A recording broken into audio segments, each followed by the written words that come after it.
Given how affordable and even lucrative they are, ECs have been extremely popular in Singapore ever since this initiative was introduced. Most basic information such as the eligibility criteria are readily available online. But what I'm going to share today are the insider knowledge that not everyone is fully aware of.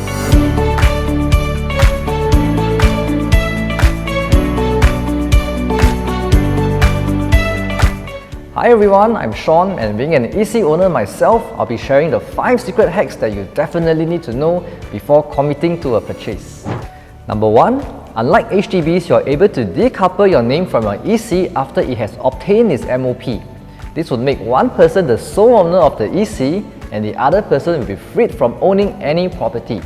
In other words, if you intend to buy a second property sometime down the road, the person that is being freed can now purchase another property without having to pay any additional buyer's stamp duty. Isn't that wonderful? Next, if you're buying the EC under 2 names, it is not necessary for you to own the property in equal shares.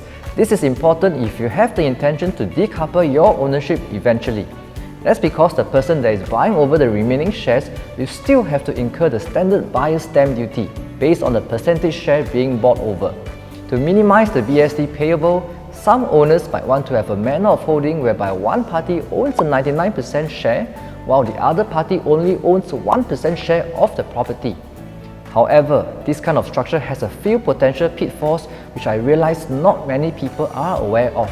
I plan to elaborate further in another video, but for now, let's move on to the next point. Number 3. EC buyers have a choice between the normal payment scheme and the deferred payment scheme. Under the NPS, you must prepare a down payment of 25% and your monthly installment will kick in as soon as the foundation of the construction is completed. On the other hand, under the DPS, you only need to prepare a down payment of 20% and the remaining progressive payments will be deferred all the way until the EC has obtained its TOP. This means that no loan payment is required during the construction period and therefore you don't need to worry about handling both your HDB and EC loans at the same time. However, the purchase price of an EC under the DPS is usually 3% higher compared to the NPS. So, you need to weigh your pros and cons accordingly. Number 4. If you currently own a HDB, you can actually buy an EC first, continue staying in your flat until the EC obtains TOP 3 to 4 years later before eventually selling your flat. And the best part is, you do not have to fork out any ABSD upfront. On the other hand, if you were to buy a 1.5 million private property before selling your current flat, you have to vomit out at least 12% or 180k in ABSD upfront, which can definitely be put to better use. If you have an existing loan for your HDB, you can only get up to 45% for your second loan if you're buying a private property.